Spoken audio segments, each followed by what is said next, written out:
Hey, hello everyone, myself Vinay Sokama and today I am going to discuss about class 10 polity. Okay everyone, SST का part polity के बारे में हम जिक्र करेंगे। चैप्टर 1 की बात हो रही थी। जैसा कि आप लोग जानते हैं हमारा part first and part second दोनों आ चुका है और ये पार्ट थर्ड होगा आपको। ठीक है everyone, I think part first और पार्ट 2 आपको बहुत अच्छे से समझ में आया होगा और पार्ट थर्ड देखने के लिए आप पार्ट फर्स्ट और सेकंड दोनों देखिए।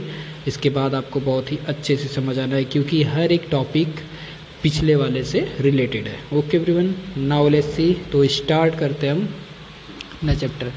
एक बार देख लेते हैं हम पार्ट फर्स्ट में हम बेल्जियम एंड श्रीलंका के बारे में पढ़े थे। ठीक है, तो ये जैसा कि वहाँ पर एथनिक कंपोजिशन के बारे में बात हुई थी, ये सारी चीज़ें पढ़ चुके थे हम लोग। फिर हम उसके बाद नेक्स्ट टॉपिक पर आए थे, ये हमारा पार्ट सेकेंड था।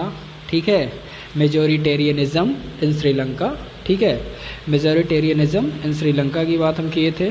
फिर उसके बाद आइए पार्ट थर्ड की। यहाँ पर हम लोगों ने देखा था कि यहाँ पर श्रीलंका की जो उसमें एक कम्युनिटी थी, सिनारा कम्युनिटी, उनकी मेजॉरिटी बहुत ज़्यादा थी। ठीक है, तो उसका इफ़ेक्ट क्या हुआ था, इन लोगों ने कैसे कैसे अलग मेजॉरिटी के साथ कैसा बिहेव किया था। ठीक है, इसके बारे में हम लोगों ने जान रखा हुआ था। नाउ लेट्स सी, हम थर्ड पार्ट की बात करते हैं।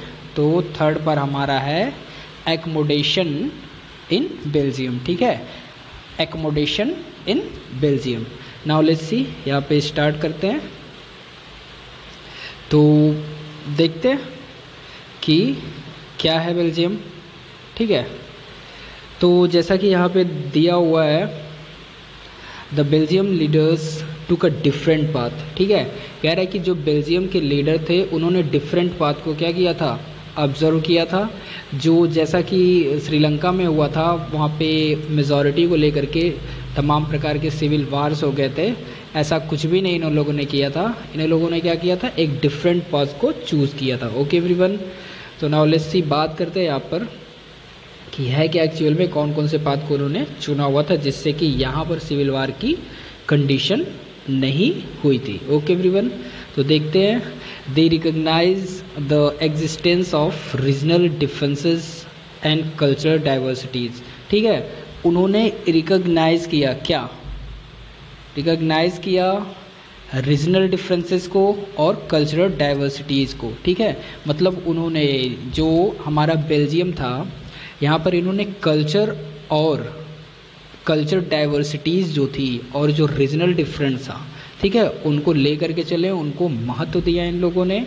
और 1970 और 1993, ठीक है, 1970 और 1993 में इन लोगों ने क्या किया, एक अमेंडमेंट किया। ठीक है, 4 बार अमेंडमेंट किया उन्होंने, मतलब 4 बार सुधार किया उन्होंने अपने संविधान में, जिससे कि वहाँ के जो पीपल हैं साथ रह कर के काम कर सके। ठीक है, जो व्यवस्था वहाँ पे बनी हुई थी, जो 4 बार सुधार उन लोगों ने किया था, साथ रह कर के काम कर सके, एक कंट्री में रह सके। ठीक है, और वहाँ पर कोई भी ऐसी सिचुएशन ना क्रिएट हो जो कि श्रीलंका में हुई थी, सिविल वार जैसी। Enable everyone to live. ठीक है, मतलब 1970 और 1993 की अगर हम बात करते तो इनके बीच में इन्होंने अपने संविधान में 4 बार सुधार किया। और 4 बार सुधार क्यों किया इन लोगों ने, कि यहाँ पर जो भी पीपल्स रह रहे हैं उन्हें ऐसा कभी ना फील हो कि हम उनके साथ गलत कर रहे हैं या उनकी जो भी रिक्वायरमेंट है हम उनको पूरा नहीं कर रहे हैं। तो धीरे धीरे करके इन्होंने 4 बार बदलाव किया। ठीक है, पहले ही हमने बताया कि उन्होंने कल्चरल डाइवर्सिटीज़ और रीजनल डिफरेंसेस को महत्व दिया था, इस वजह से 4 बार संशोधन करना पड़ा। उन्होंने एक दूसरे को, मतलब जो दोनों कम्युनिटी थी, दोनों को एक साथ देखा। ठीक है, कोई भी भेदभाव नहीं रखा यहाँ पे। आई थिंक ये चीज़ समझ में आ रही होगी। फिर अगर हम नेक्स्ट की बात करते तो कह रहा है the arrangement they work out is different from any other country. ठीक है, जो ये सुधार था, जो ये अरेंजमेंट था ना, जो ये व्यवस्था थी, वो क्या हुई, अदर कंट्रियों से बहुत ही इनोवेटिव थी। ठीक है, बहुत ही अच्छी थी। मतलब एक तरह की अगर हम डिफरेंस अलग कंट्री की बात करते तो जो बेल्जियम में इन लोगों ने 4 बार सुधार किया हुआ था, उसको ले करके ये बहुत ही अच्छा था। ओके एवरीवन, और बहुत ही ज़्यादा इनोवेटिव थी, ऐसा किसी और कंट्री में नहीं हुआ था। फिर यहाँ पर कह रहा है here are some of elements the Belgium model. ठीक है, बेल्जियन मॉडल का सम देखते हैं कि क्या क्या सुधार किया था उन लोगों ने। तो नाउ लेट्स सी। तो यहाँ पर कह रहा है the constitution prescribe that the number of Dutch and French speaking ministers shall be equal in the central government. ठीक है, जो डच और फ्रेंच स्पीकिंग पीपल थे, ठीक है, जो डच और फ्रेंच स्पीकिंग पीपल थे, वो उनकी संख्या क्या थी, जो डच और स्पीकिंग मिनिस्टर थे। ठीक है, मेरे कहने का मतलब वहाँ पर वो कम्युनिटी थी, एक डच थी और एक फ्रेंच थी। तो यहाँ पर ये बोला जा रहा है कि जो डच और फ्रेंच स्पीकिंग पीपल्स के जो मिनिस्टर थे वो सेंट्रल गवर्नमेंट में इक्वल थे। ठीक है, मतलब बराबर थे। अगर बराबर है तभी तो वहाँ पर कोई कम्युनिटी अपने आप को मतलब बहुत ही ज़्यादा वो आगे नहीं खींच पाएगी ना। कहने का मतलब अगर आप एक डच कम्युनिटी में अगर आप सुधार चाहते हो तो फ्रेंच में भी आपको सुधार करना पड़ेगा। यही कह रहा है कि सेंट्रल गवर्नमेंट में जो मिनिस्टर थे वो दोनों लिंग्विस्टिक ग्रुप के थे। ओके एवरीवन, मतलब डच और फ्रेंच स्पीकिंग दोनों मिनिस्टर सेम थे। आई थिंक यहाँ पे कोई भी प्रॉब्लम नहीं होनी चाहिए आपको। सम स्पेशल लॉज रिक्वायर, यहाँ पर देखते हैं some special law require the support of majority of members from each linguistic group.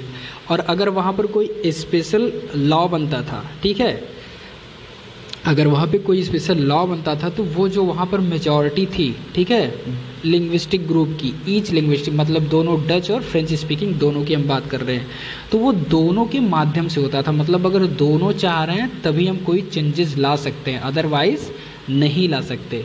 ठीक है, ये चीज़ यहाँ पे बोला हुआ है thus no single community can make decision. ठीक है, ये अलग से कोई डिसीजन नहीं ले सकते थे। ठीक है, तो ये कंप्लीट हो गया। आगे बात करते हैं, ये लिखा हुआ है मेनी पावर्स। ठीक है, many power of the central government have been given a state government of 2 regions of the country. ठीक है, सेंट्रल गवर्नमेंट के जो ढेर सारे पावर थे उन्होंने क्या किया, उसको 2 रीजन में डिवाइड कर दिया। ठीक है, 2 रीजन में डिवाइड कर दिया कंट्री के। अब कैसे कैसे, मतलब जो सेंट्रल गवर्नमेंट था, the central government are not subordinate the state government, जो था state government are not subordinate the central government. ठीक है एवरीवन, मतलब कह रहा है कि जो स्टेट गवर्नमेंट था वो सबऑर्डिनेट नहीं था, मतलब अधीन नहीं था किसके, सेंट्रल गवर्नमेंट के। मतलब स्टेट गवर्नमेंट कुछ भी कर सकती, उससे कोई लेना देना नहीं था। ओके, आई थिंक यहाँ पे क्लियर हुआ होगा।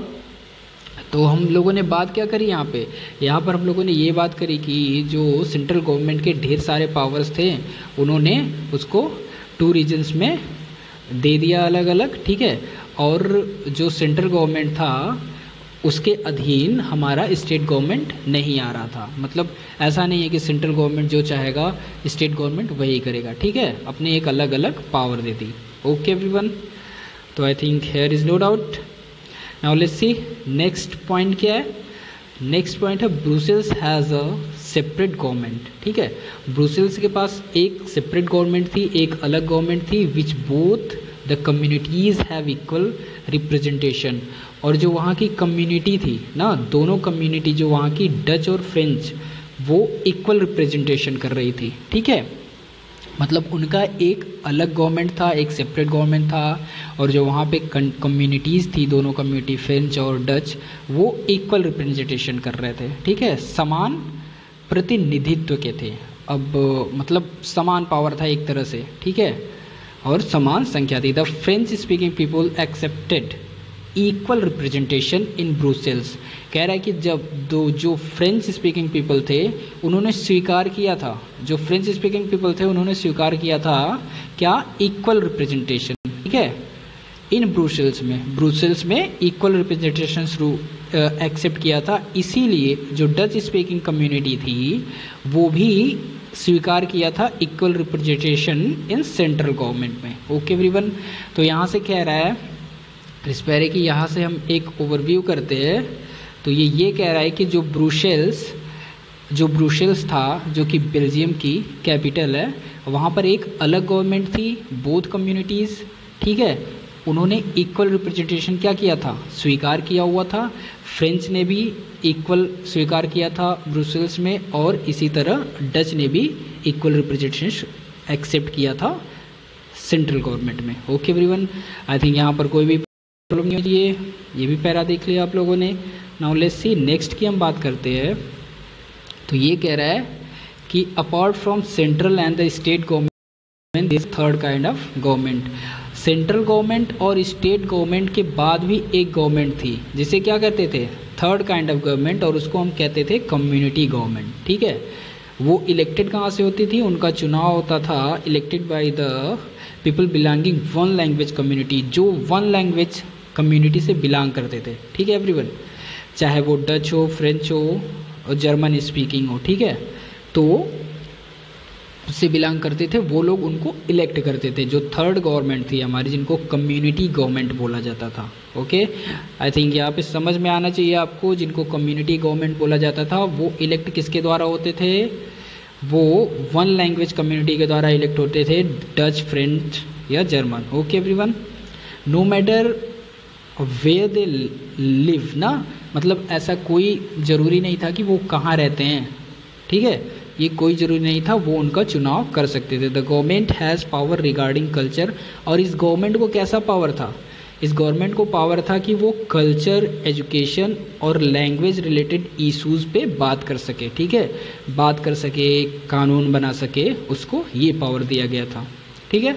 आई थिंक यहाँ पे समझ में आया होगा। यहाँ पर कह रहा है, सिंपल सी बात है, यहाँ पे ये कह रहा है कि जो सेंट्रल और स्टेट गवर्नमेंट थी उसके अलावा भी एक गवर्नमेंट थी तीसरी प्रकार की, जिनको हम कम्युनिटी गवर्नमेंट कहते थे, और वो इलेक्ट किसके द्वारा होते थे, जो वन लैंग्वेज बोलते थे, ठीक है, वन लैंग्वेज की कम्युनिटी, जैसे डच हुई, फ्रेंच हुई या जर्मन स्पीकिंग हुई, ठीक है। और ये ज़रूरी नहीं था कि वो कहाँ से रहते हैं, कैसे इलेक्ट करना है, ये सारी चीज़ें। और वहाँ की जो गवर्नमेंट थी, थर्ड टाइप ऑफ गवर्नमेंट जो थी, उसके पावर क्या थे, वो कल्चर से रिलेटेड थे, एजुकेशन से रिलेटेड थे, लैंग्वेज से रिलेटेड थे। ओके एवरीवन, उस इशू पर वो बात कर सकते थे। यहाँ तक क्लियर होगा। नेक्स्ट बात करते हैं हम। ये बोला जा रहा है यहाँ पे, you might find the Belgium model very complicated. सही बात है, 4 बार संशोधन किया गया था, 4 बार संशोधन किया गया था, डिफरेंट टाइप ऑफ संशोधन किए गए थे। 3 सरकार बनाई गई थी, सेंट्रल, स्टेट, और एक आपका जो थर्ड कम्युनिटी गवर्नमेंट था वो बनाया गया हुआ था यहाँ से, और सबको समान अधिकार दिया गया था, ठीक है। दोनों पीपल्स के, मतलब जो दोनों कम्युनिटी थी, वो सेंट्रल गवर्नमेंट में जो मिनिस्टरों की संख्या थी वो इक्विवेलेंट थी, ठीक है। और कोई भी वन पर्टिकुलर कम्युनिटी आकर के कोई भी चेंजेस नहीं ला सकती, दोनों का मत होना चाहिए था, तब आप चेंजिंग कर सकते हो तमाम प्रकार की। तो इससे लगा कि ये जो यहाँ के बेल्जियम मॉडल है ना, जो यहाँ का कॉन्स्टिट्यूशन है, वो बहुत ही कॉम्प्लिकेटेड है, ठीक है। It indeed is very complicated, ठीक है, बहुत ही ज़्यादा कॉम्प्लिकेटेड है, even for a people living in Belgium, जो पीपल बेल्जियम में रहते हैं उनके लिए भी, ठीक है। But these arrangements have work well so far, लेकिन ये जो इनका अरेंजमेंट था ना, ये जो व्यवस्था थी, वो बहुत ही अच्छा वर्क कर रही थी, ठीक है। वर्क वेल सो फार, बहुत ही अच्छा वर्क कर रही थी। They help to avoid civic strife, और उन्होंने क्या किया था, हेल्प किया था, मतलब एक लड़ाई ना हो, सिविक स्ट्राइफ ना हो बिटवीन 2 मेजर कम्युनिटीज़, किसके किसमें, डच और फ्रेंच में कोई भी लड़ाई झगड़ा ना हो, वो सही से वर्क कर रहा था, ठीक है। वहाँ पर मेजॉरिटी को लेकर के कोई ऐसा कुछ श्रीलंका जैसा कुछ भी सिस्टम नहीं था। यहाँ पर सबको समान अधिकार मिले थे, सबको समानता से देखा जा रहा था, सबको प्रियोरिटी दी जा रही थी दोनों कम्युनिटीज़ को। तो यहाँ पर ये जो मॉडल था ना, वो बहुत ही अच्छा वर्क किया, जिससे कि जो दोनों कम्युनिटीज़ हैं, जो मेजर कम्युनिटीज़ हैं, यहाँ पर कोई भी झगड़ा झंझट वाला काम नहीं था, ठीक है। The possible division the country linguistic lines. अच्छा, अगर ऐसा नहीं होता ना, तो ये पॉसिबल होता कि यहाँ पर लिंग्विस्टिक लाइन्स, मतलब भाषा के आधार पर विभाजन हो जाता, ठीक है। जैसे वहाँ पर श्रीलंका में उन लोगों ने, पार्ट 2 में हमने बात करी थी कि श्रीलंका में उन्होंने एक अलग स्टेट की मांग कर दी थी, एक अलग कंट्री की मांग कर दी थी, ठीक है। तो ऐसा कुछ भी नहीं हुआ, वो किसके वजह से, सिर्फ और सिर्फ जो कॉन्स्टिट्यूशन में यहाँ पर 4 बार अमेंडमेंट किया गया था इसके थ्रू, ठीक है। यहाँ पर लोगों को एक नज़रों से देखा जा रहा था, ठीक है। नाउ लेट्स सी नेक्स्ट, अगर हम बात करते हैं, कह रहा है कि when many countries of Europe come together to form the European Union, Brussels was chosen as its headquarter. Many countries of Europe come together. जो यूरोप की ढेर सारी कंट्रीज थी ना, वो सामने आई, एक साथ आई, और यूरोपियन यूनियन ब्रुसेल्स, और ब्रुसेल्स में क्या किया गया, एक यूरोपियन यूनियन बनाया गया, ठीक है। और उसका हेडक्वार्टर कहाँ गया, ब्रुसेल्स में ना, ब्रुसेल्स को उसका हेडक्वार्टर चुना गया, ठीक है। यहाँ पे समझ में आना चाहिए, जो यूरोपियन कंट्रीज़ थी वो एक साथ आई और एक यूरोपियन यूनियन बना, ठीक है, एक यूरोपियन यूनियन बना और उसका हेडक्वार्टर कहाँ है, ब्रुसेल्स में। आई थिंक यहाँ पर कोई भी डाउट नहीं होनी चाहिए, सारी चीज़ें आपको बहुत ही अच्छे से समझ में, अच्छा ये अच्छे से समझ में आई होंगी। तो ये थोड़ा सा बचा हुआ है, एक पार्ट ही हम देख लेते हैं। ओके एवरीवन, नाउ से यहाँ पर कह रहा है व्हाट, ठीक है, ये कह रहा है यहाँ पर कि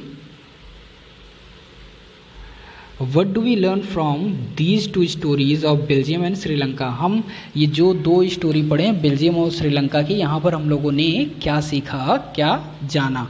ओके एवरीवन, तो कह रहा है बोथ आर डेमोक्रेसीज, ये दोनों डेमोक्रेसी थी, yet they dealt with a question of power sharing differently in Belgium, ठीक है। The leaders have realized the unity of country possible only by respecting the feelings, ठीक है, the interest of different countries, communities, ठीक है, reasons such as realization result in mutually acceptable arrangements for sharing power, ठीक है। तो या देख लेते हैं, यहाँ पर कुछ है नहीं। Sri Lanka show us the constructing example, it show us that the majority community wants to force its dominance over other and refuse to share power, it can undermine the unity of the country, ठीक है। अगर हम यहाँ से बात करते हैं ना पूरे पैरे की, तो ये कह रहा है हमसे, ये यहाँ पे ये कह रहा है कि आपने क्या सीखा, मतलब जो 2 स्टोरीज हमने बताया बेल्जियम और श्रीलंका की, उससे आपने सीखा क्या।